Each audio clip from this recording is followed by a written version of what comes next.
اليوم أكملت لكم دينكم وأتممت عليكم نعمتي ورضيت لكم الإسلام دينا. اعوذ باللہ من الشیطان الرجیم بسم اللہ الرحمن الرحیم یا اہل الکتاب قد جاءکم رسولنا، اے اہل کتاب تمہارے پاس ہمارے رسول آ گئے ہیں۔ یہاں سے اللہ رب العزت اہل کتاب کو اور ان کا واقعہ ذکر کر کے پھر ہم مسلمانوں کو اس بات کی تنبیہ فرمانا چاہتے ہیں۔ اہل کتاب کی کئی ساری کوتاہیوں کا ذکر ہوا تھا، گزشتہ درسوں میں آپ حضرات سن چکے ہیں کہ اگر تم اپنے ان گناہوں کی سزا سے بچنا چاہتے ہو تو ایک ہی راستہ ہے کہ ہمارے پیغمبر حضرت محمد صلی اللہ علیہ وسلم تشریف لا چکے ہیں، ان پر ایمان لے آؤ اور ان کی اتباع کر لو، ان کی پیروی کر لو، ان کے نقش قدم پر چلو، ان کی سنت پر عمل کرو تو تمہارے یہ سارے گناہ معاف ہو جائیں گے اور ان جرائم کی سزا تمہیں نہیں ملے گی۔ اور پھر خاص طور پر بنی اسرائیل کو یہ خصوصیت بھی حاصل تھی کہ اگر تم اس دین کی اتباع کرتے ہو تو تمہیں دوگنا اجر عطا کیا جائے گا، پہلے انبیاء کرام پر ایمان لانے کا اور اسی طرح آخری نبی صلی اللہ علیہ وسلم پر ایمان لانے کا، دونوں اجر تمہیں دیے جائیں گے۔ تو بہرحال اگر بچنا چاہتے ہو سزاؤں سے تو ایک ہی راستہ ہے اور وہ نبی پاک صلی اللہ علیہ وسلم کی پیروی اور اتباع ہے۔ چنانچہ ہمیں بھی یہی بات کہی جا رہی ہے کہ اگر تم ہدایت پر رہنا چاہتے ہو، صحیح راستے پر رہنا چاہتے ہو اور منزل مقصود پانا چاہتے ہو تو ہمارے نبی صلی اللہ علیہ وسلم کی اتباع کرو۔ اور پھر ان کی خاص نشانی بھی بیان کر دی گئی ہے، یبین لکم کثیرا مما کنتم تخفون من الکتاب ویعفو عن کثیر، کہ تمہارے لیے بہت ساری وہ چیزیں واضح کر دیں گے کتاب کی جن کو تم چھپاتے ہو، اور بہت ساریوں سے درگزر کر دیں گے۔ چنانچہ اس کا ذکر پہلے بھی ہو چکا ہے کہ بنی اسرائیل تورات میں، انجیل میں خیانت کیا کرتے تھے اور تحریف سے کام لیتے تھے، بہت سارے احکامات کو چھپا دیتے تھے، تو جن کو اللہ رب العزت اپنے نبی صلی اللہ علیہ وسلم کے واسطے سے ظاہر فرما دیتے تھے۔ اور وقتاً فوقتاً بنی اسرائیل کی خیانتیں نبی پاک صلی اللہ علیہ وسلم پر واضح ہوتی رہتی تھی مختلف معاملات میں، معاہدات میں، جس کا ذکر گزشتہ آیات میں گزر چکا ہے۔ تو جو تم خیانتیں کرتے ہو ان میں سے جن کا تعلق ایسی چیزوں کے ساتھ ہے کہ جن کو ظاہر کرنا ضروری ہے، دینی مفاد کے لیے، عمومی فائدے کے لیے جن کو ظاہر کرنا ضروری ہے، ان کو تو وہ ظاہر کریں گے۔ جیسا کہ کچھ چیزوں کا پہلے تذکرہ ہو بھی گیا تھا کہ ایک شخص نے برائی کی اور بنی اسرائیل والے اس کو چھپانا چاہتے تھے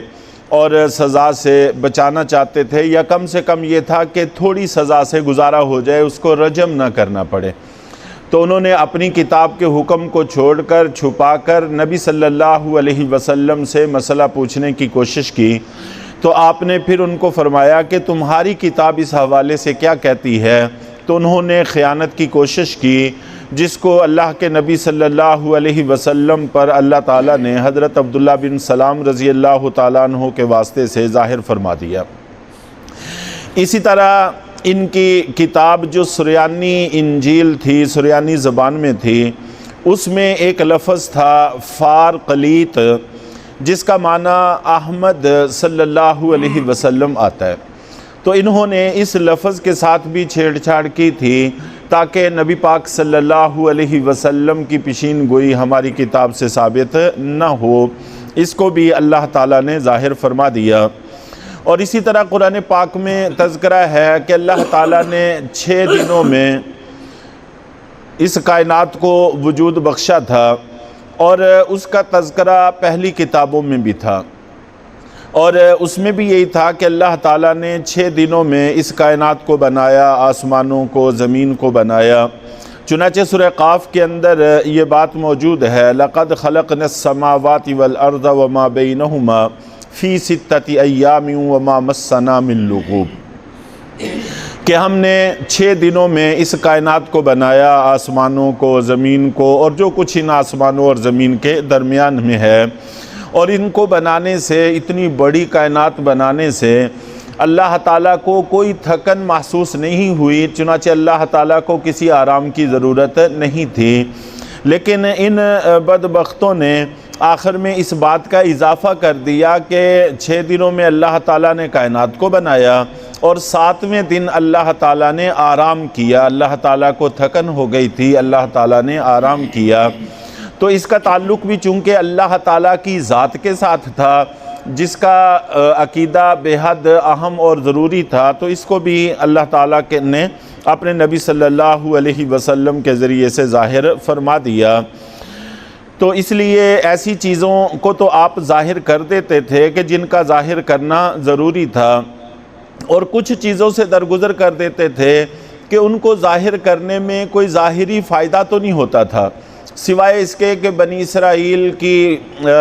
کو شرمندہ کرنا مقصود ہو یا ان کی اس میں تذلیل مقصود ہو، تو محض تذلیل کے لیے کسی بات کو آپ ظاہر نہیں فرمایا کرتے تھے، آپ کی شایع نشان نہیں تھا۔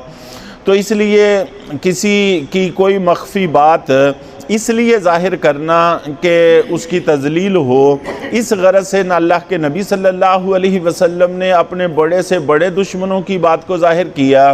اور ہمیں بھی تعلیم یہی ہے۔ چنانچہ ایک موقع پر اللہ کے نبی صلی اللہ علیہ وسلم نے فرمایا کہ اگر تمہیں کوئی شخص طعنہ دے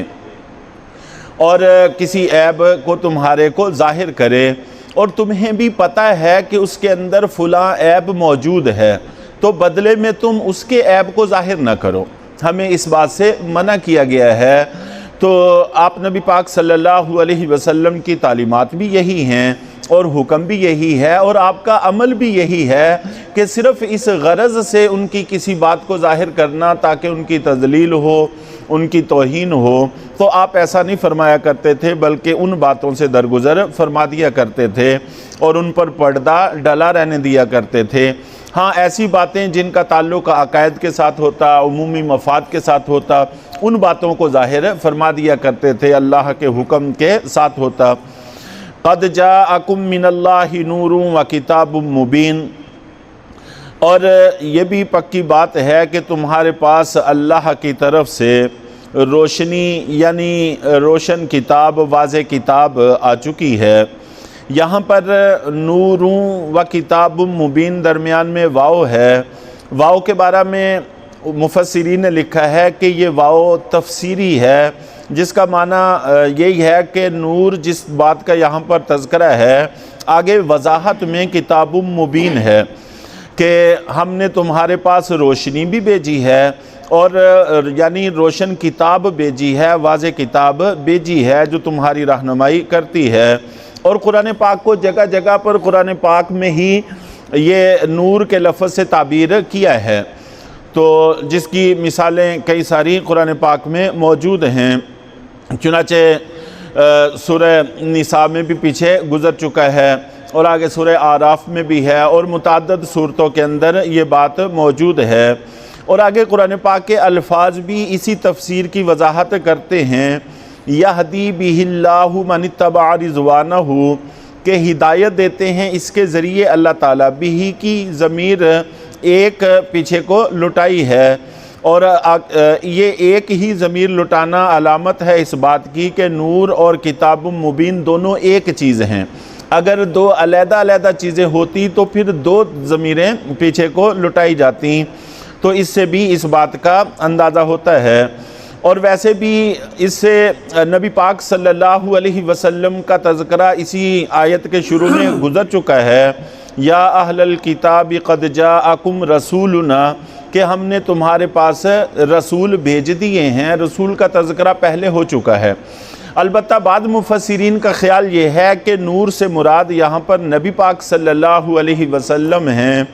تو نبی پاک صلی اللہ علیہ وسلم مراد ہوں یا قرآن پاک مراد ہو، دونوں کا تعلق اسی چیز کے ساتھ ہے کہ ہم نے ان دونوں شکلوں میں تمہارے پاس ہدایت کی روشنی بھیج دی ہے، اب اس ہدایت کی روشنی سے فائدہ اٹھانا تمہارا کام ہے۔ اور یقیناً اللہ کے نبی صلی اللہ علیہ وسلم کی شکل میں بھی ہدایت کی روشنی ہم تک پہنچی ہے، اور قرآن پاک کی شکل میں بھی ہدایت کی روشنی ہم تک پہنچی ہے، اس لیے ان سے فائدہ اٹھانا اب ہماری ذمہ داری ہے۔ یہدی بہ اللہ من اتبع رضوانہ، کہ ہدایت دیتے ہیں اس کے ذریعے اللہ تعالیٰ ان لوگوں کو جو سلامتی کی راستوں کی، جو اس کی رضامندی کے طلبگار ہیں۔ وَيُخْرِجُهُم مِّنَ الظُّلُمَاتِ إِلَى النُّورِ، اور اللہ تعالیٰ نکال دیں گے ان کو تاریکیوں سے روشنی کی طرف اپنے فضل سے، اپنے حکم سے۔ وَيَهْدِيهِمْ إِلَى صِرَاطٍ مستقیم، اور ہدایت دیں گے ان کو صراط مستقیم کی طرف۔ یہاں پر ظلمات گمراہیوں کو ذکر کرنے کے لیے ظلمات جمع کا لفظ ہے، اور ہدایت کے لیے النور صرف مفرد کا لفظ ہے، جس سے اشارہ اس طرف ہے کہ گمراہی کے راستے تو بے شمار ہیں، ان گنت ہیں، لیکن ہدایت کا راستہ صرف ایک ہے، ہدایت کے راستے زیادہ نہیں ہیں۔ تو جب تم اس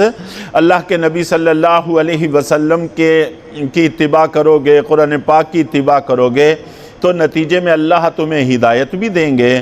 اور وَيُخْرِجُهُم مِّنَ الظُّلُمَاتِ گمراہیوں کے تمام راستوں سے نکال کر ہدایت کے راستے پر ڈال دیں گے اور صراط مستقیم پر چلائیں گے۔ اس لیے ہم سب کو چاہیے کہ ہم اپنے پیارے نبی صلی اللہ علیہ وسلم کی بھی اتباع کریں، اور اس قرآن کو بھی پڑھیں اور اس کی اتباع کریں، تاکہ اللہ تعالی ہماری رہنمائی کے انتظامات فرمائیں۔ اللہ تعالی ہم سب کو عمل کی توفیق عطا فرمائیں۔